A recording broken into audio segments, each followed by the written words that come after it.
च धर्मस्य सर्वधर्म स्वरूपिणे अवतार वरिष्ठाय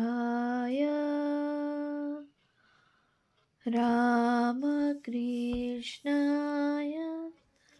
ते नमः। শ্রী শ্রী রামকৃষ্ণ কথামৃত শ্রীম কথিত প্রথম খণ্ড। তব কথামৃতম তপ্ত জীবনম কবিভিরীড়িতম কল্মষাপহম শ্রবণমঙ্গলম শ্রীমদাততম ভুবি গৃণন্তি ये পরিদা জনা। শ্রীমদ্ ভাগবত গোপী গীতা, পৃষ্ঠা সংখ্যা 259। শ্রীরামকৃষ্ণ দক্ষিণেশ্বরে ও ভক্তগৃহে। ঊনবিংশ পরিচ্ছেদ। গুরু শিষ্য সংবাদ, গুহ্য কথা। ঠাকুর শ্রীরামকৃষ্ণ তাহার সেই পূর্ব পরিচিত ঘরে ছোট খাটটিতে বসিয়া মণির সহিত নিভৃতে কথা কহিতেছেন। মণি মেঝেতে বসিয়া আছেন। আজ শুক্রবার 7ই সেপ্টেম্বর 1883 খ্রিস্টাব্দ, 22শে ভাদ্র, শুক্লা ষষ্ঠী তিথি। রাত আন্দাজ 7:30 বাজিয়াছে। শ্রীরামকৃষ্ণ: সেদিন কলকাতায় গেলাম। গাড়িতে যেতে যেতে দেখলাম জীব সব নিম্ন দৃষ্টি, সব্বাইয়ের পেটের চিন্তা, সব পেটের জন্য দৌড়ুচ্ছে। সকলেরই মন কামিনী কাঞ্চনে। তবে দুই একটি দেখলাম ঊর্ধ্বদৃষ্টি, ঈশ্বরের দিকে মন আছে। মনি: আজকাল আরও পেটের চিন্তা বাড়িয়ে দিয়েছে। ইংরেজদের অনুকরণ করতে গিয়ে লোকদের বিলাসের দিকে আরও মন হয়েছে, তাই অভাব বেড়েছে। শ্রীরামকৃষ্ণ: ওদের ঈশ্বর সম্বন্ধে কি মত? মনি: ওরা নিরাকারবাদী। পূর্ব কথা। শ্রীরামকৃষ্ণের ব্রহ্মজ্ঞানের অবস্থায় অভেদ দর্শন, ইংরেজ হিন্দু, অন্তজ জাতি, ডিপ্রেসড ক্লাসেস, পশু কীট বিষ্ঠা মূত্র, সর্বভূতে এক চৈতন্য দর্শন। শ্রীরামকৃষ্ণ: আমাদের এইখানেও ওই মত আছে। কিয়ৎকাল দুইজনেই চুপ করিয়া আছেন। ঠাকুর এইবার নিজের ব্রহ্মজ্ঞানের অবস্থা বর্ণনা করিতেছেন। শ্রীরামকৃষ্ণ: আমি একদিন দেখলাম এক চৈতন্য, অভেদ। প্রথমে দেখালে অনেক মানুষ জীবজন্তু রয়েছে, তার ভেতর বাবুরা আছে, ইংরেজ, মুসলমান, আমি নিজে, মুদ্দ ফরাস, কুকুর, আবার একজন দেড়ে মুসলমান, হাতে এক শানকি, তাতে ভাত রয়েছে। সেই শানকির ভাত সব্বাইয়ের মুখে একটু একটু দিয়ে গেল। আমিও একটু আস্বাদ করলুম। আর একদিন দেখালে বিষ্ঠা মূত্র অন্ন ব্যঞ্জন সব রকম খাবার জিনিস সব পড়ে রয়েছে। হঠাৎ ভিতর থেকে জীবাত্মা বেরিয়ে গিয়ে একটি আগুনের শিখার মতো সব আস্বাদ করলে, যেন জিহ্বা লক লক করতে করতে সব জিনিস একবার আস্বাদ করলে। বিষ্ঠা মূত্র সব আস্বাদ করলে। দেখালে যে সব এক, অভেদ। পূর্ব কথা। পার্শ্বদগণ দর্শন। ঠাকুর কি অবতার? শ্রীরামকৃষ্ণ মনির প্রতি: আবার একবার দেখালে যে এখানকার সব ভক্ত আছে, পার্ষদ, আপনার লোক। যাই আরতির শাঁখ-ঘণ্টা বেজে উঠত, অমনি কুঠির ছাদের উপর উঠে ব্যাকুল হয়ে চিৎকার করে বলতাম, ওরে তোরা কে কোথায় আছিস আয়, তোদের দেখবার জন্য আমার প্রাণ যায়। আচ্ছা, আমার এইসব দর্শন বিষয়ে তোমার কিরূপ বোধ হয়? মণি: আপনি তাঁর বিলাসের স্থান। এই বুঝেছি, আপনি যন্ত্র, তিনি যন্ত্রী। জীবদের যেন তিনি কলে ফেলে তৈয়ার করেছেন, কিন্তু আপনাকে তিনি নিজের হাতে গড়েছেন। শ্রীরামকৃষ্ণ: আচ্ছা, হাজরা বলে দর্শনের পরে ষড়ৈশ্বর্য হয়। মণি: যারা শুদ্ধা ভক্তি চায় তারা ঈশ্বরের ঐশ্বর্য দেখতে চায় না। শ্রীরামকৃষ্ণ: বোধ হয় হাজরা আর জন্মে দরিদ্র ছিল, তাই অত ঐশ্বর্য দেখতে চায়। হাজরা এখন আবার বলেছে, রাঁধুনি বামুনের সঙ্গে আমি কি কথা কই। আবার বলে, আমি খাজাঞ্চিকে বলে তোমাকে ওই সব জিনিস দেওয়াবো। মনির উচ্চহাস্য। সহাস্যে: ও ওইসব কথা বলতে থাকে আর আমি চুপ করে থাকি। মানুষ অবতার ভক্তের সহজে ধারণা হয়। মানুষ অবতার ভক্তের সহজে ধারণা হয় ঐশ্বর্য ও মাধুর্য।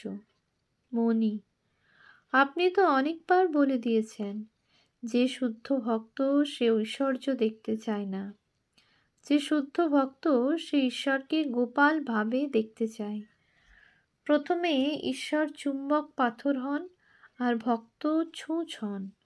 শেষে ভক্তই চুম্বক পাথর হন আর ঈশ্বর ছুঁচ হন, অর্থাৎ ভক্তের কাছে ঈশ্বর ছোট হয়ে যান।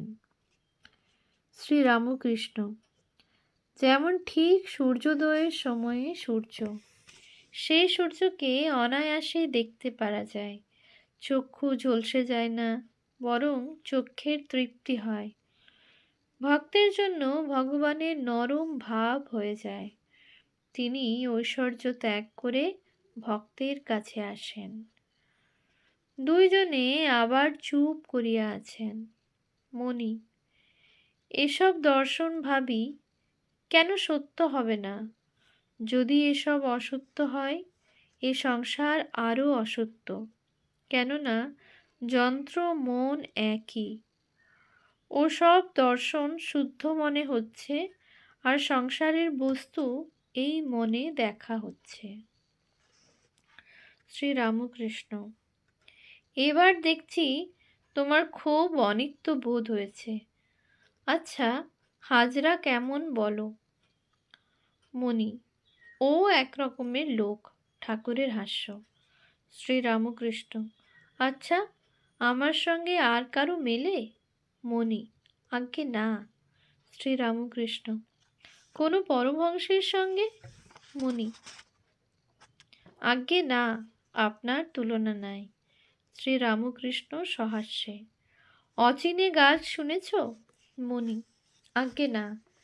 শ্রীরামকৃষ্ণ: সে এক রকমের গাছ আছে, তাকে কেউ দেখে চিনতে পারে না। মণি: আজ্ঞে, আপনাকেও চিনবার জো নাই। আপনাকে যে যত বুঝবে সে ততই উন্নত হবে। মণি চুপ করিয়া ভাবিতেছেন, ঠাকুর সূর্যোদয়ে সূর্য আর অচিনে গাছ, এই সব কথা যা বললেন, এরই নাম কি অবতার? এরই নাম কি নরলীলা? ঠাকুর কি অবতার? তাই পার্শ্বদের দেখবার জন্য ব্যাকুল হয়ে কুঠির ছাদে দাঁড়িয়ে ডাকতেন, ওরে তোরা কে কোথায় আছিস, আয়। বিংশ পরিচ্ছেদ। দক্ষিণেশ্বর মন্দিরে রতন প্রভৃতি ভক্ত সঙ্গে। শ্রীরামকৃষ্ণের এক চিন্তা ও এক কথা। ঈশ্বর সা চাতুরী চাতুরী। শ্রীরামকৃষ্ণ কালীবাড়ির সেই পূর্ব পরিচিত ঘরে ছোট খাটটিতে বসিয়া আছেন। সহাস্যবদন, ভক্তদের সহিত কথা কহিতেছেন। তাহার আহার হইয়া গিয়াছে, বেলা 1টা-2টা হইবে। আজ রবিবার, 9ই সেপ্টেম্বর 1883 খ্রিস্টাব্দ, ভাদ্র শুক্লা সপ্তমী। ঘরের মেঝেতে রাখাল, মাস্টার, রতন বসিয়া আছেন। শ্রীযুক্ত রামলাল, শ্রীযুক্ত রাম চাটুর্যে, শ্রীযুক্ত হাজরা মাঝে মাঝে আসিতেছেন ও বসিতেছেন। রতন শ্রীযুক্ত যদু মল্লিকের বাগানের তত্ত্বাবধান করেন, ঠাকুরকে ভক্তি করেন ও মাঝে মাঝে আসিয়া দর্শন করেন। ঠাকুর তাহার সহিত কথা কহিতেছেন। রতন বলিতেছেন, যদু মল্লিকের কলিকাতার বাড়িতে নীলকণ্ঠের যাত্রা হবে। রতন, আপনার যেতে হবে, তারা বলে পাঠিয়েছেন অমুক দিনে যাত্রা হবে। শ্রীরামকৃষ্ণ, তা বেশ, আমার যাবার ইচ্ছা আছে। আহা, নীলকণ্ঠের কি ভক্তির সহিত গান। একজন ভক্ত, আজ্ঞা হাঁ। শ্রীরামকৃষ্ণ, গান গাইতে গাইতে সে চক্ষের জলে ভেসে যায়। রতনের প্রতি, মনে করছি রাত্রে রয়ে যাব।